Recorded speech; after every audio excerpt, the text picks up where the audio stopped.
Hi, and now this is part 2 of the social psychology chapter. In this part, we're going to focus on attitudes, prejudice, discrimination, pro-social behavior, and aggression. So let's get started. Chances are you have attitudes about many things.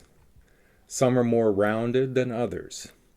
Attitudes usually have a cognitive, an emotional, and a behavioral component. So we'll look at them individually. The affective or the emotional component, it's the way that people feel toward the object, a person, or situation attitudinally. The behavioral component is the action that that person takes in regard to the person, object, or situation. And thirdly, the cognitive component, the way in which the person thinks about a person, the object, or situation. Now, sometimes we have attitudes that are in conflict with others we have, or are not consistent with our behavior, and this is known as cognitive dissonance. Cognitive dissonance is the unpleasant state that occur when we are aware of inconsistencies between our attitudes or between our attitudes and our behavior. And I'm sure you've had times when maybe you hold a particular attitude about abortion or gun control or smoking or any number of things. And then maybe you find yourself either with people espousing a different position on those attitudes that you have, or behaving in a way that are inconsistent with those beliefs that you have.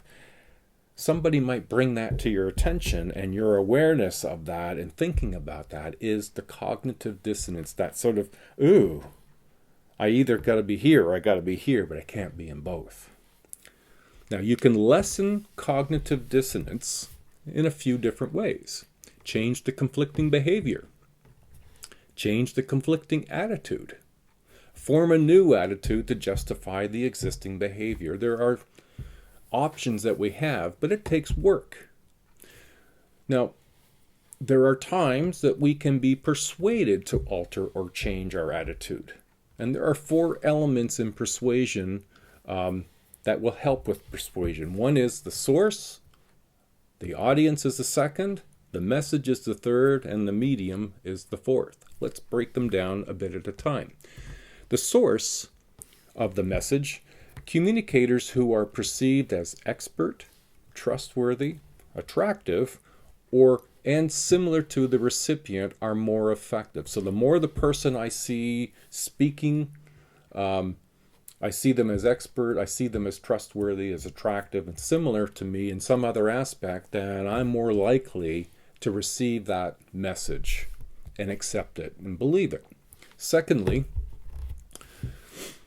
the target audience, young adults, late teens to early 20s, are more susceptible to persuasion, which you might get the impression, well, no, they wouldn't be. They're really hard and fast. But on the contrary, late teens and early 20s are not only very susceptible to persuasion, because of the amount of time spent on social media, can give us some insights as to where some of the struggles for young adults are around being persuaded to do different things that are contradicting their own messages that they have, and creating a great deal of cognitive dissonance. This whole notion about how am I supposed to look in my body, and having social media sort of dictate a particular look I'm supposed to have, and having these different messages might confuse me and not necessarily make my attitudes consistent. It might actually complicate things.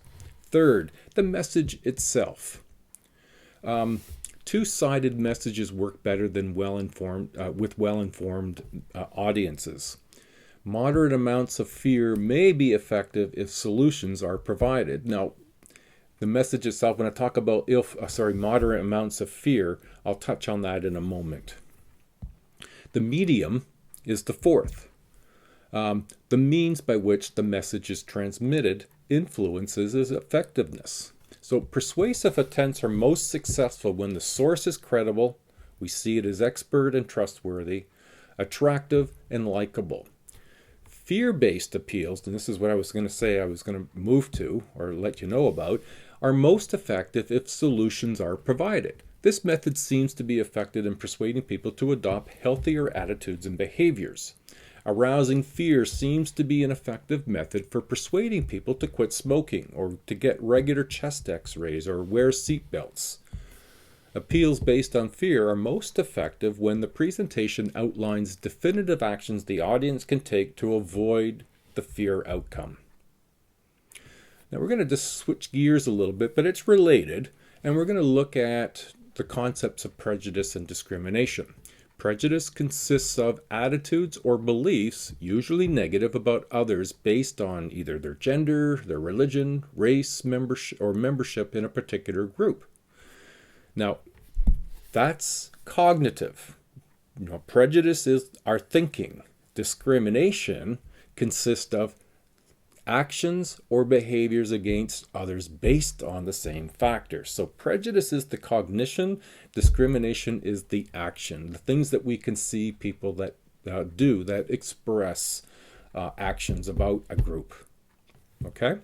Prejudice can emerge from distinct social categories into which we divide our world. The us versus them. An in-group is a social group with a strong sense of togetherness and from which others are excluded. The out-group consists of individuals or groups specifically identified by the in-group as not belonging. Thus, the us and them thinking can lead to excessive competition, hostility, prejudice, discrimination, and even to the extent of war. Now, according to social learning theory, prejudice is learned in the same way as other attitudes, through modeling and reinforcement. Social cognition theory, the mental process that people use to notice, interpret, and remember information about the social world. This process, used to simplify, categorize, and order the world, are some of the same processes that distort our view of it. So along with prejudice and discrimination is stereotypes, which is a simple way or a simplified way or a way of simplifying categories and ordering of our world. Stereotypes are widely shared beliefs about characteristic traits, attitudes, and behaviors of members of various social groups, whether it be ethnic, racial, or religious as examples, and this includes the assumption that members of such groups are usually all alike. It's like saying, we often will discriminate against other ethnicities and skin colors, but it's not any different than saying all white people are the same. We are no more all the same as any other ethnic group or racial group. When we look to fight back on prejudice and discrimination, there are several strategies, and according to the contact hypothesis, we can reduce prejudice through increased contact with members of different social groups. Oftentimes, the reason that there are discriminations and stereotypes is that people don't know people of different groups, so they make assumptions about who they must be based on a single event or a single person or a small incident. Now, there are behaviors that also benefit other people, and these are known as pro-social behaviors. And there's a story in your textbook you should just peruse. It's called the Kitty Genovese story, and it introduces what a well-researched phenomenon known as the bystander defect. You'll see the image that I have here, and sort of listen carefully as I go through. The bystander defect means that the number of bystanders at an emergency increases as they increase. So you go from having 1 or 2 people at an incident to having 30 people. As that number increases, the probability that the victim will receive help decreases.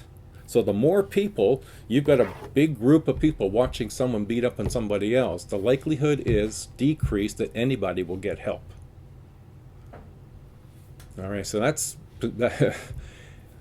the bystander effect means that people are more likely to get help from others if there's one or only a few people nearby rather than a large number. So the more there is, the fewer chances of getting support. The more people nearby, the less likely it is that help will be offered. Researchers Latane and Darley found that people who were alone were more likely to help in an emergency than people who were waiting or working with others. It's to me remarkable that that's a phenomenon that occurs, and yet it does.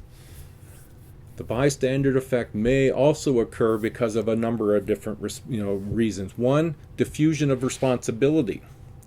When others are present at a situation in which help could be offered, there is this diffusion of responsibility among all the bystanders, reducing the likelihood that any one person or persons will feel responsible for the help. Secondly, the apparently calm bystanders, if other bystanders are calm, it may appear though there is no emergency and so no intervention is necessary. Other factors may influence helping behavior or ambiguity of the situation, mood of the bystanders, gender of the victim, attractiveness of the victim, racial and ethnicity differences, and whether the victim looks like they deserve to be what is happening. All influence whether or not we'll step in and help. It's remarkable to me that the more people around, the less likelihood there will be any support provided. Now, pro-social behavior as a collection of behaviors are what are known as socially desirable and beneficial behaviors to others. Altruism is a good example, and it's the pro-social behavior in which persons help someone else without expectation of reward or recognition, often without fear for their own safety. So what's nice or positive about altruism, and it flies in the face of the bystander effect, is that irregardless of how many people, the altruistic individual will jump into the fray and help, irregardless of the likelihood of success or the likelihood that they could themselves be affected. Now, people are more likely to receive help if they are attractive. See, we've come back to this term quite a bit, but attractive, perceived by the potential helpers as similar to them, and if the helper is in a good mood, these are all going to affect whether somebody will help. An intentional harming of others is known as aggression, and this is sort of contradictory pro-social. The intentional inflicting of physical or psychological harm is what we know to be aggression. Now, some biological factors that can contribute to aggression, and there's several of them. Twin and adoption studies suggest genetic link for both aggression and criminal behavior. Low arousal levels of the autonomic nervous system, so it takes a lot of activity for the arousal to pick up. Males are more likely to be aggressive due to higher levels of testosterone. The amygdala and the limbic system can trigger aggressive responses when stimulated. Low levels of serotonin are associated with aggression. Damage to certain parts of the brain can increase aggressive behavior. Alcohol is associated with a decrease in serotonin. Social factors thought to contribute to aggression include gender. In our culture, the male's role encourages men to act in aggressive ways, or frustration.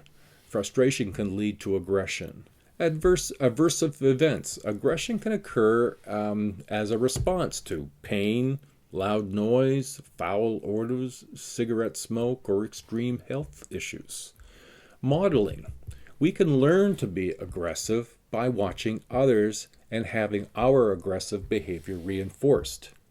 Now, one of the theories that expresses around aggression is frustration-aggression hypothesis, and it holds that frustration produces aggression, and that this aggression may be directed at the frustrator or displaced onto other targets. When we displace onto other targets, it's known as scapegoating. So by definition, a scapegoat is a person or a group who serves as a target for the frustration and negative emotions of the group with the prejudice attitude. Now, aggression has been associated with aversive conditions such as pain, heart, loud noises, foul odors, cigarette smoke, and unpleasant emotional states such as sadness, grief, and depression. But according to social learning theory, people acquire aggressive responses by observing aggressive models in the family, the subculture, and the media, and by having aggressive responses reinforced. So if you could see how important these are of a psychological study, social psychology includes topics that we may not want to talk about frequently. However, they affect us every day. All right, everybody. Well, good luck. That's the end of part 2 on social psychology. And keep up the good work, everyone. Bye now.